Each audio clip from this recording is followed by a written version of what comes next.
บทที่2วรรณคดีประวัติศาสตร์ 1. ความหมายและความเป็นมา 1.1 ความหมาย วรรณคดีประวัติศาสตร์แม่นบทบันทึก บทเสนอเหตุการณ์ประวัติศาสตร์ใดหนึ่งอย่างต่อเนื่องกัน ด้วยรูปการวรรณคดี ส่องแสงถึงเหตุการณ์ประวัติศาสตร์ ผู้แต่งได้สร้างรูปภาพแบบวรรณคดี ซึ่งในนั้นมีความเป็นจริงทางด้านประวัติศาสตร์ มีทั้งความสำนึกของผู้แต่ง บางเทื่อก็มีรูปภาพมหัศจรรย์ของเทพนิยายและพื้นสืบ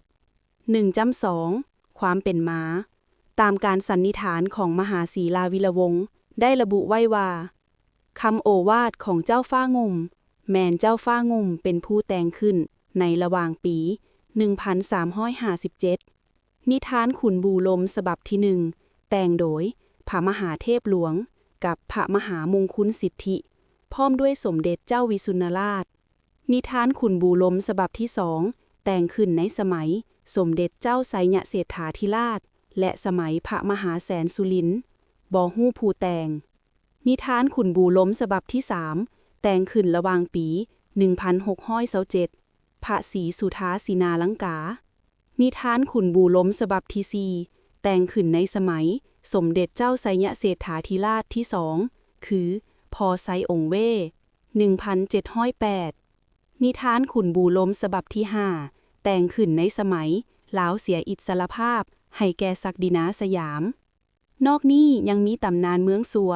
ตำนานเมืองพวน ตำนานเมืองเวียงจันทน์ ตำนานเมืองจำปาสัก พื้นพระแก้ว พื้นบาง พื้นพระแสกคำและอื่นๆ 2. เนื้อในคำโอวาทของเจ้าฟ้างุ่มได้ส่องแสงให้เห็นถึงหมากผลแห่งไสยชนะของการต่อสู้ท่อนโฮมประเทศ มูลเสื้อที่เป็นพื้นฐานของชาติลาวเฮา โดยเฉพาะแมนการหักการออกแห่งงาน น้ำใจฮักชาติและน้ำใจสามัคคีเป็นปึกแผ่นแน่นหนา น้ำใจมนุษยธรรม หักหอมความเป็นธรรม การอยู่ร่วมกันอย่างยุติธรรม เคารพต่อหลักการบ้านเมืองด้วยความสัตย์ซื่อบริสุทธิ์ 3. คุณค่า 3.1 คุณค่าด้านประวัติศาสตร์ วรรณคดีประวัติศาสตร์มีความหมาย ความสำคัญในการยืนยันความเป็นเอกราช เตือนให้คนลาวทุกคนมีความสามัคคีเคารพนับถือซึ่งกันและกัน พร้อมกันปกป้องรักษาสร้างสาพัฒนาประเทศ ทนุถนอม มูลเสื้ออันดีงามของชาติ และปกปักรักษา วัตถุบูชาอันเป็นมรดกตกทอดอันล้ำค่าให้ยืนยานต่อไป 3.2 พาลาโสวาทของเจ้าฟ้างุ่ม 1. เจ้าทั้งหลายรักษาบ้านเมืองอย่าให้มีข่าลักค้นโจร อันหนึ่งอย่าได้ข่าฟันกัน แม่นว่าข่อยตนพิษก็ดี เมียตนพิษก็ดี เสนาและลูกข้ามาพิษก็ดี ตนยาหลอนข่าฟันเสีย ให้ผู้อื่นพิจารณาก่อน เป็นโทษอันนักแท้จึงทำเหตุนั้น โทษบ่นักอย่าได้ข่าทอว่าให้ใส่ข้อขังไว้ สมโทษแล้วให้ปล่อยไปหาเวียกหาการ สมบัติอันจักเกิดมาในแผ่นดินนี้คนมีสมบัติก็จึงมี คันบ่มีคนสมบัติเข้าของก็หาบ่ได้แหล